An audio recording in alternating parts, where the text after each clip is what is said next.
নমস্কার, আমি দেবযানী। আপনারা দেখছেন দৈনিক স্টেটসম্যান digital.com। আর আজ আমার সঙ্গে আড্ডায় রয়েছেন আমাদের প্রিয় অভিনেতা সৌরভ। সৌরভ মানেই আমরা জানি যে পর্দাতে যে কোনো মুহূর্তে যা খুশি তাই করতে পারে। আর এবারে এই যা খুশি তাই করার জন্যই সে মেগা ছবির জার্নি, তার সঙ্গে আরো নানা বিষয় নিয়ে আড্ডা হবে সৌরভের সঙ্গে। সৌরভ, প্রথমেই জানাই আমাদের স্টেটসম্যান পরিবারের তরফ থেকে স্বাগত। Thank you.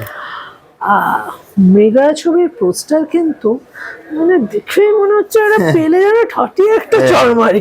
একদমই তাই, এরকমই মানে এইটার জন্যই করা আর কি। কেউ যদি জুতো খুলে ছুঁড়ে মারে তাহলে আমি বলবো সে তার থেকে বড় কমপ্লিমেন্ট হবে না। অবভিয়াসলি সেই জোনে থেকেই আর কি চরিত্রটা করা আর কি, যতটা মানে যতটা ভিলেনাস করা যায়, যতটা মানে মানুষের কাছে সেইটাকে প্রুফ করা যায়। কিন্তু এরকম অভিরূপ এমন একটা জায়গায় তৈরি করেছে। প্রথমত অভিরূপের সঙ্গে আড্ডা মেরে যেটা ভীষণ ভালো লেগেছে, ও বলেছে বাঙালি ঘরানার একটা কমার্শিয়াল ছবি। এই শব্দটা কিন্তু ভীষণ ভালো লেগেছে আর কি। আর সেখানে একদিকে তুমি ঋত্বিক, বিক্রম, অনির্বাণ, মানে এই যে লোকে সাধারণত দুজনকে নিয়ে সামলাতে পারে না, তিনজন চারজন পাঁচজন এসছে, প্রিয়াঙ্কা, মানে এই এতজনকে সামলেছে কি করে? এটা কি করে সামলেছে ও জানে না। ওরও মানে মানে সবার থেকে প্রথমে তো ডেটস নিয়ে একটা বিশাল বড় অসুবিধা হয় আর কি। কারণ যেহেতু এরা একটা কপ ভার্স টাইপের বানানো হয়েছে, তো ওদের তিনজনের ডেট, আমারটা তাও আমি বাদ রাখলাম। হ্যাঁ, ওদের তিনজন চারজন বা ওদের ডেটটা তো দরকার একসঙ্গে। এবং বিক্রম বলো, অনির্বাণদা বলো বা ঋত্বিকদা বলো, ওরা অনেক কাজেই যুক্ত থাকে। তো সেখান থেকে ডেট বার করাটাই প্রথম যুদ্ধ আমার মনে হয় অভিরূপের জন্য। তো তাছাড়া তো আই ফিল যে আমাদের মধ্যে যারা যারা অভিনয় করেছে সবাই সিকিউর অ্যাজ অ্যান অ্যাক্টর। তো সেই ক্ষেত্রে আমাদের দিক থেকে কোনো কিছু হয়নি। ওর একটুখানি অভিরূপের একটুখানি সবকিছু সাজিয়ে উঠতে, হ্যাঁ। এবং সবাই দেখো, সবার কাছ থেকেই সবারই একটা মানে আমার মনে হয় অডিয়েন্স বেস আছে। ঋত্বিকদার একটা আলাদাই পুল আছে, হ্যাঁ, বিক্রমের একটা আলাদা পুল তৈরি আছে, অনির্বাণদার একটা আলাদা পুল আছে। তো এবার সৌরভেরও কিন্তু একটা অন্য পুল আছে। তো সেক্ষেত্রে আমার মনে হয় যে অভিরূপের কাছে সবার থেকে বড় চ্যালেঞ্জ, হয়তো সেটা জিজ্ঞেস করলে, ওকে জিজ্ঞেস করলেই ও বলতে পারবে, যে সবাইকে সঠিকভাবে ইউজ করাটাও বিশাল বড় চ্যালেঞ্জিং আমার মনে হয়। একটা ছবির জায়গায়, একটা 2 ঘন্টার ছবি বা 2 ঘন্টা 10 মিনিটের ছবিতে সবাইকে সমান স্পেস দেওয়া এবং যথাযথ স্পেস দেওয়া, সেটা একটা বিশাল বড় চ্যালেঞ্জিং। আচ্ছা, এবার অনেক চরিত্র তো আমরা তোমার কাছ থেকে পেয়েছি, অনেক ধরনের চরিত্র তুমি প্রেজেন্ট করেছো। তোমার কি ভিলেন ব্যাপারটা, মানে এটা কোথাও একটা তোমার কাছে একটা আলাদা স্পেশালাইজেশন হয়? তার কারণ হচ্ছে আমার যেটা বারবার মনে হয় যে চরিত্রটা যখন লেখা হয় বা সেটা এক ধরনের থাকে, তারপরে তোমার হাতে যখন সেটা এসে পৌঁছয় তার একটা আলাদা রূপ পেয়ে যায়। সেটাই তো অ্যাজ অ্যান অ্যাক্টর আমার মনে হয়। হ্যাঁ, অবশ্যই সেটা, কিন্তু তুমি বোধহয় সেখানে আলাদাভাবে কিছু বার করো তার মধ্যে থেকে। এটা না, এটা আমার জন্য না, আমার মনে হয় যে এটার অনেকটা শ্রেয় বা অনেকটা কৃতিত্ব ডিরেক্টরের পাওয়া উচিত। মানে এখানে অভিরূপের বিশাল বড় হাত আছে। বাট হ্যাঁ, যদি if you ask me as a performer বা অ্যাজ অ্যান অ্যাক্টর, অবভিয়াসলি আমার কাছে যেটা দেওয়া হয়, আমার মনে হয় এটা যদি 10 থাকে এবং এইটাই তারা ঠিক করেছেন যে এই চরিত্র নিয়েই এগোবে বা এই গল্প নিয়েই এগোবে বা এইটাই হচ্ছে সেই চরিত্রটা, আমার মনে হয় সেই 10টাকে 15 করার দায়িত্বটা আমার। হ্যাঁ, আর আমাকেও যে ওরা নিয়েছে যে I want you to play this character, ওরা আমার কাছে জানে যে এই 10টা 15 হিসেবেই পাবে। তো সেইটা আমার মনে হয় যে সেটা আমার দায়িত্বের মধ্যে পড়ে, যে এই চরিত্রটাকে ঠিক মতো সাজিয়ে, তাকে ভালোভাবে অলংকার পরিয়ে, জামা কাপড় পরিয়ে একটা সুন্দরভাবে এটা প্রেজেন্ট করা উচিত। সেই কারণেই আমার কাছে এসেছে, সেটা আমার দায়িত্বের মধ্যেই পড়ে। এর মধ্যে মানে আমরা তো ওটিটির একটা বিশাল জায়গা সৌরভ দাস ঘিরে রয়েছে, তারপরে ছবি। এখন অবধি মানে যখন দর্শকের সঙ্গে মিট হয়েছে বা কোন জিনিসটা নিয়ে দর্শক বেশি কথা বলেছে বা কোন নামে ডেকেছে? শুরুর দিকে যখন ছিল তখন তো বিরসা বলে ডাকতো সবাই, বয়ে গেল। সেইটা চেঞ্জ করেছে একমাত্র একটাই, সেটা মন্টু। মন্টু বলেই ডেকেছে, এখনো পর্যন্ত তো মন্টু বলেই ডাকে। মাঝে মাঝে কয়েকজন একটুখানি মরা বলে বা কেউ একজন গুটি মল্লার থেকে ওই মল্লার বলে। কিন্তু হ্যাঁ, যদি তুমি ওরমভাবে দেখো, দুটোই কাজই ওই বিরসার পরে এই মন্টুটাই এখনো পর্যন্ত যা দেখতে পাচ্ছি একদম হাইস্ট পেডেস্টালে আছে। এই ছবি একদম গল্প সবসময় একটা নতুন মানে সত্য ঘটনা অবলম্বন নিয়ে আসে, কিন্তু এটা একেবারে যিনি রিয়েল এটার হিরো, মানে তার হাতের লেখা আর কি, অর্থাৎ দেবাশিস দেবাশিস দত্ত হ্যাঁ। নিজে একজন বিখ্যাত পুলিশ অফিসার এবং তার হাতের লেখা গল্প সেটা পর্দায় রূপ পাচ্ছে আর কি। সো এই গল্পটার ক্ষেত্রে কি আলাদাভাবে কিছু মানে অভিনয়ের ক্ষেত্রে বা হ্যাঁ হ্যাঁ, সাহায্য অনেক পেয়েছি। মানে ইফ ইউ আস্ক মি যে আমাদের ব্রিফিং একটা ক্যারেক্টার বা একটা চরিত্রের ব্রিফিং তো ডিরেক্টর দেয়, বা যে লিখেছে সে দেয়, কারণ তারই বাচ্চা এটা। এই বিষয়ে কিন্তু এটা কিন্তু স্টোরি যেটা দেবাশিস দত্তের, এবং এই মানুষটা সেই জীবনটা মানে বেঁচেছে আর কি, মানে সেই জায়গাটা দেখেছে, সেই অপারেশনটা করেছে, এবং সে চোখের সামনে থেকে এই ক্রিমিনালটাকে দেখেছে, ধরেছে, বা যে যে ওনার যে ইন্টারাকশন হয়েছে এই মানুষটার সঙ্গে, আমার যে চরিত্রটা আমি যেটা প্লে করেছি, সেটা তার থেকে ভালো তো আমাকে কেউ বলতে পারতো না। তো আমার ব্রিফিংটা পুরোপুরি কিন্তু অভিরূপ অবভিয়াসলি এবং দেবাশিস দত্তের কাছ থেকেই এসছে, এবং I am very thankful to them যে তারা সেই সময়টা বার করে আমাকে হেল্প করেছে। না যে আমার যে চরিত্রটা বা আমি যে কাজগুলো করছি, someone has already done that, I am the second person to do it. আজকে যখন আমি একটা ফিকশন চরিত্রে যখন আমি কাজ করছি, তখন আমি জানি যে এটা আমি বানাচ্ছি, এটা একেবারেই রিয়েল নয়, কিন্তু আমাকে রিয়েলিটির কাছাকাছি নিয়ে যেতে হবে। কিন্তু আমি জানি এইটা অলরেডি দিস হ্যাজ হ্যাপেন্ড। তো এটা একটা হরিফিক ব্যাপার, কিন্তু when I am doing it তখন কিন্তু আমার মধ্যে চলছে যে এইভাবে ভাই এই জিনিসটা একটা মানুষ অলরেডি করেছে। হ্যাঁ, তো এইটা একটুখানি চ্যালেঞ্জিং বিষয়, যাতে এই জিনিসটা আমার মাথায় না চলে আসে, যাতে ওইটা আমাকে আমার যে কাজটা আমার সেটা যাতে অ্যাফেক্টেড হয়, তো সেইটা আমি একটুখানি বাইরে রাখারই চেষ্টা করেছি। কিন্তু যদি তুমি ওই দিনের শেষে কাজের পরে ওই ভাবনার দিক থেকে বলো, সেটা কিন্তু একটুখানি ভয় দিয়েছে আমার। মানে এই চরিত্র যখন করেছো, মানে আমি তো জানি তুমি যখন এর আগে একটা ছবির ক্ষেত্রে তোমার ওই মাথার চুল ফুল, মানে তুমি একদম চান টান করতে না, কিছু করতে না, আমি যদি ভুল না করে থাকি এটা পাভেলের কলকাতা চলন্তিকা, কলকাতা চলন্তিকার সময়, মানে একদম তুমি ন্যাচারাল, মানে মেকআপ যেটা হতো সেটাও মানে তুমি ন্যাচারাল পর্যায়ে নিয়ে চলে এসেছে, প্রায় হয়ে গেছে ওরকম গোছে। কারণ তুমি বলেও ছিলে যে এটা করতে করতে আমার প্রায় স্কিন ডিজিজও খুব হয়েছিল। এই ক্ষেত্রে মেকআপটা নিতে কতক্ষণ লাগতো? এটা তো এইটা একটা প্রলংড একটা সময় ছিল, এবং কারণ ওটা না মানে যেটা আমি সৌরভকে অভিরূপকে বলছিলাম যে আমার টোটাল ব্যাপারটাই মনে হয়েছে এটা একটা কোথাও বলিউডের স্টাইলে তুমি এটাকে প্রেজেন্ট করছো, মানে যে গ্যাঞ্জার যেভাবে কমার্শিয়াল ছবিটাকে তুমি দেখছো বাংলা বা টলিউডের ক্ষেত্রে, এটা কিন্তু রিয়েলি হ্যাটস অফ। একদম এইটা এটা এই স্বপ্নটা দেখার জন্যই প্রথমে একটা স্যালিউট করা উচিত অভিরূপকে। এই যে আমি এই স্বপ্নটা দেখছি যে এটা বাংলার একটা কমার্শিয়াল ছবি বেরিয়ে আসছে, হ্যাঁ, তো সেইটার জন্য তো অবশ্যই। আর মেকআপটা যেটা বলছি, হ্যাঁ, আর মেকআপটা যেটা সেটা অবভিয়াসলি অভিরূপের সঙ্গে এর আগেও কাজ করেছি।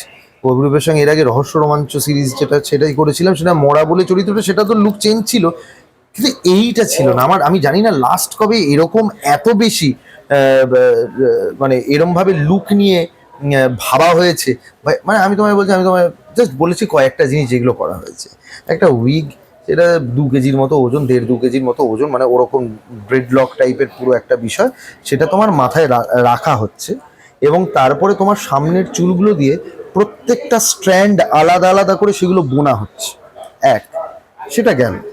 দ্বিতীয়, একটা ব্রেস আলাদা করে তোমার ডেন্টিস্টের কাছে গিয়ে মাপ নেওয়া, যাতে এই ক্যানাইন টিথটা তোমার বেরিয়ে আসে, সেইটা পড়া হচ্ছে। প্রত্যেকটা তোমার এই টেক্সচার একটা বিষয় হচ্ছে, যেটা নোংরা লাগছে, যেটা অ্যাম্বার পাউডার বলি আমরা, যেন ধুলো বেসিক্যালি, যাতে নোংরা লুকটা দেয়, সেইটা that is not good for skin, সেইটা দেওয়া হচ্ছে। হলো চোখের পাশ থেকে, আমার এখানে একটা অলরেডি একটা ন্যাচারালি কাটা দাগ আছে, সেইটা থেকে একদম চোখের পাশ থেকে কলেডিয়ান বলে একটা জিনিস আছে, একটা কেমিক্যাল আছে, যেটা কিন্তু 2-3 দিন দেওয়ার পর ওই জায়গাটা পুরো ছড়ে যায়, কেটে যায়, যেটা তোমার জ্বলতে থাকবে। সেটা আমার কিন্তু দীর্ঘ 12 দিন 14 দিন যে আমি শুটিং করেছি, সেটা প্রত্যেক দিন লাগানোর সময় কাটা পাঠার মতো যন্ত্রণা হতো। সেই চোখের পাশ থেকে ওই বিষয়টা থাকে, যেটা স্পিরিট বেসিক্যালি, চোখের আশেপাশেও স্পিরিট নিয়ে যাওয়া উচিত না, কিন্তু না, আমাদের ওই পাগলামিটা যে আমাদের এটা অ্যাচিভ করার জন্য এটা দরকার, ওইটা গেল। দিনে 20টা করে পান খাওয়া ছেড়ে দেওয়া, টুথ এনামেল থেকে শুরু করে এই যে পুরো বিষয়টা, হ্যাঁ, এবং আমার পুরো জামায় অ্যাম্বার লাগানো, পুরো টোন ডাউন, কলোডিয়ান দিয়ে স্পট করা, এই সব কিছু নিয়ে আমার 2 ঘন্টার মতো সময় লাগে। মানে মেকআপটা করতে আমার সবার আগে, টেকনিশিয়ানের আগে আমার কল থাকতো। যখন আমি পৌঁছাতাম শুটিংয়ে, তখন মেকআপ বাস আমি আর মেকআপ আর্টিস্ট আর ডিরেক্টোরিয়াল টিমের কয়েকজন ছাড়া কেউ থাকতো না। সেই আর আমি যখন বেরোতাম তখনও ম্যানেজার ছাড়া কেউ নেই, কারণ আমার সেটা তুলতেও 1.5 থেকে 2 ঘন্টা লাগতো। তো এই যে এক্সট্রা আমার ওই ধরো না 1.5-3 ঘন্টা বা 3 ঘন্টা 3.5 ঘন্টা আমার এক্সট্রা একটা সময় লাগতো এইটার জন্য, এবং এই পুরো দিন আমি শুতে পারতাম না। যদি একটা 18 ঘন্টা শ্যুট হয় আমি শুতে পারবো না, because of the hair that I had, the week that I had. ওটা ওরম না যে আমি খুলে রেখে দিলাম, এটা আমার প্রত্যেকটা চুলের সঙ্গে বোনা হতো, মানে যাতে ওইটা পেছনে পড়ে না যায়। এত অ্যাকশন আছে, এত কিছু আছে, কারণ এতটাই ভারী যেটা পেছনে পড়ে যেতে পারে, ক্লিপ দিয়ে হতো না, তো সেই জন্য পুরোটা বোনা হতো। তো সেই জন্য খুবই আর কি ওই লুকটা অ্যাচিভ করতে খুব কষ্ট করতে হয়েছে। হ্যাঁ, একটা তার মানে এই লুকটা নিয়ে কিন্তু একটা আলাদাই, তুমি এতদিন যা যা চরিত্র করেছো তাতে লুক চেঞ্জ অন্যভাবে হয়েছে। এই ছবিটার ক্ষেত্রেও অ্যাকশন রয়েছে ছবিটাতে, আর তার সঙ্গে তোমার লুকটা বোধহয় একটা আলাদা জায়গা করছে। একদমই তাই, একদমই তাই। লুকটা ওয়াজ ভেরি ইম্পর্টেন্ট এই চরিত্রটা ফুটিয়ে তোলার জন্য। আমি নর্মাল ভাবে আমি ওরকম হিংস্র চরিত্র ফুটিয়ে হয়তো আমি এরম যেরম আছি এখন, আমায় দেখতে এখন যেরকম সৌরভকে যেরম দেখতে, সে ওটা ফুটিয়ে তুলবে। এবং এই লুক সৌরভ, আর ওই চরিত্রটা সর্দার, ওটা হচ্ছে সর্দার, তার আলাদাই হবে আর কি পুরো বিষয়টা, মানে একটা লার্জার দ্যান লাইফ। এবং তোমার অবভিয়াসলি হতেই হবে, কারণ তোমার পেছনে 3জন পুলিশ 4জন পুলিশ আসছে ওই একটা মানুষকে ধরতে, that person has to be larger than life. এইটাই আমার প্রথম চ্যালেঞ্জ ছিল, যে যেখানে ঋত্বিক চক্রবর্তী আছে, যেখানে অনির্বাণ দা আছে, যেখানে বিক্রম আছে, আমার করে হিরো আছে একটা, তো তারা 3জন মিলে একজনকে ধরতে আসছে, তাকে কত বড় হতে হবে যে এটা একজন পারছে না, তাকে 3-4জন আসছে। তো the first challenge that I had was যে আমাকে এমন লার্জার দ্যান লাইফ রাখতে হবে যে এই চোখের সামনে 4জন দাঁড়িয়ে থাকলেও মনে হবে যে হ্যাঁ এ অ্যাট পার, 1 vs 4 হলো এ অ্যাট পার। তো সেইটা খুব চ্যালেঞ্জিং ছিল। ঠিক এখানে দাঁড়িয়ে একটা প্রশ্ন করি, যেমন কিছুক্ষণ আগে বললে না একটা কথা, যেখানে অন্যরা শুটিং এ পরে আসলো, আমাকে আগে এসে মেকআপটা নিতে হচ্ছে, এবং তারা চলে গেলেও আমাকে এই মেকআপ করা শুধু না, মেকআপটা তোলাতেও একটা টাইম লাগে। একটা ভীষণ বলিউডে কথা হচ্ছে, যেটা আমরা সবাই জানি, যে একটা অভিনয়ের ক্ষেত্রে একটা টাইম বাউন্ড হওয়া উচিত, একটা শিফট তো অবশ্যই বাউন্ড হওয়া উচিত। না, আমার মনে হয় আমাদের টলিউডে শিফট বাউন্ড হলে কিন্তু কাজ করা যাবে না, কাজ করাটা খুব অসুবিধা হয়ে যাবে। কারণ আমাদের এখানে যে বাজেট কনস্ট্রেন্ট থাকে, যে এতদিনের মধ্যে শুটিংটা করতেই হবে, কারণ প্রত্যেক দিন এক এক দিন করে বাড়লে একটা 3-4 লাখ টাকা এক্সট্রা বা 5 লাখ টাকা ওয়ারেভার, মানে যেরকম ডিপেন্ড করে ছবি অনুযায়ী। হ্যাঁ, তো সেই জায়গাটা পৌঁছাতে, সেই জায়গাটা মানে অ্যাচিভ করা যায় না। তো সেই ক্ষেত্রে কিন্তু আমাদেরকে দিনটা কমে আসে। তো সেখানে কিন্তু এক্সট্রা এফার্ট আমাদের শুধু পারফর্মার্স বা অ্যাক্টার্স নয়, মানে সব দিক থেকেই। হ্যাঁ, হয়তো টেকনিশিয়ানসরা এক্সট্রা শিফট পায়, অভিনেতারা সেটা পায় না, কয়েকজন অভিনেতা হয়তো পায়। হ্যাঁ, তো সেই জায়গায় না এত টাকা ভেবে যদি তুমি করতে যাও, তাহলে এখানে কাজটা করা যাবে না, তাহলে তার আলটিমেটলি ছবিটা হবে না। তো সেই ক্ষেত্রে হ্যাঁ, এইগুলো তো মানে চলে এসছে, এগুলো মেনে নিতে হয়েছে। বা ফর এক্সাম্পল বলো, এটা আমার কোনো অসুবিধা হয় না, কারণ আমি যে ধরনের চরিত্র করি সেখানে অনেক সময়ই দেখেছি যে আমার লুকটার মধ্যে এক্সশন দেখা গেলে সেটা আরও ফুটে ওঠে। তো আমি কিন্তু আবার আমার মনে হয় যে দেবালয়দার সঙ্গে যে কাজগুলো করেছি সেগুলো লাস্টের দিকে এতটাই এক্সস্টেড হয়ে গেছে। ফর এক্সাম্পল মন্টুই তো সবাই অনেকেই দেখেছে আর কি। হ্যাঁ, তো মন্টুতেও যে এক্সস্টেড যে লুকটা, ওইটা 18 ঘন্টা শ্যুট করার পরের লুকটাই ওরকম আর কি। তো সেক্ষেত্রে আরও ওইটা এনহ্যান্সড হয় ক্যারেক্টারটা। তো সেই জিনিসগুলো আছেই আর, কিন্তু আমাদের এইখানে ওই 8 ঘন্টা যেটা বেসিক্যালি তুমি যেটা বলতে চাইছো, সেটা এইখানে হলে একটু অসুবিধাই হবে। তো সব মিলিয়ে আর কি, যেটা মৃগয়াতে আমরা অনেককে পাবো। আচ্ছা, তাদের সম্বন্ধে একটু কিছু বলবেন? এতগুলো মানুষকে নিয়ে যখন একটা চ্যালেঞ্জ ছিল, তো এতগুলো মানুষের সঙ্গে তুমি, আর এটা বোধহয় এবার প্রথম হয়েছে, এর আগে তো তোমরা সবাই একসঙ্গে আমরা পাইনি, কাউকে না কাউকে, হ্যাঁ, দুজনকে, ঋত্বিক দা অনির্বাণ দাকে, অনির্বাণ দা বিক্রম, বা আমি ঋত্বিক দা, হ্যাঁ, মানে এই 4জন একসঙ্গে বিষয়টা এরকম তো আগে হয়নি, এটা হয়নি। তো এটা এটা কোথাও একটা ইউএসপি এটার মধ্যে দিয়ে লুকিয়ে রয়েছে। একদমই ইউএসপি তো অবশ্যই আমার মনে হয়। এইটা দেখো, টু স্টার্ট উইথ, যেটা অভিরূপের ওই টার্মটা তোমাকেও বলেছি, বাঙালি ঘরানার, একদম বাঙালি ঘরানার কমার্শিয়াল ছবি। সেখানে অন্য এক্সপেরিমেন্ট হতে পারে, কিন্তু ঘরানাটা বাঙালি। কারণ ছবি দেখলে বুঝতে পারবে যে পানগুলো ইউজ করা হয়েছে বা যে মজাটা ইউজ করা হয়েছে, যেভাবে এক্সিকিউট করা হয়েছে ছবিটা, সেটা পুরোপুরি বাঙালি আর কি।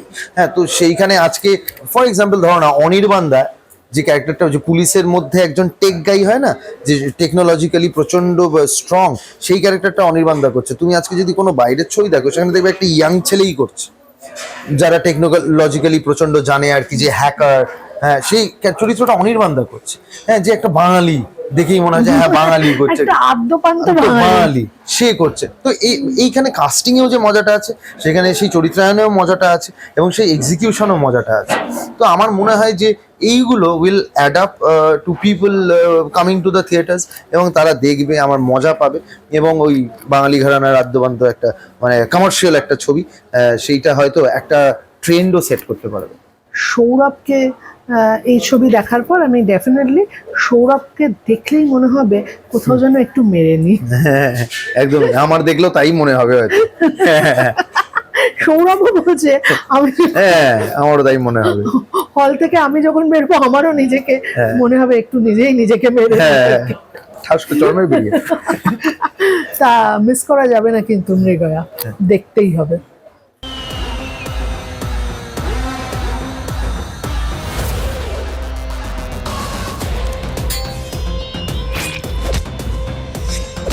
তুমি কি সিংঘাম?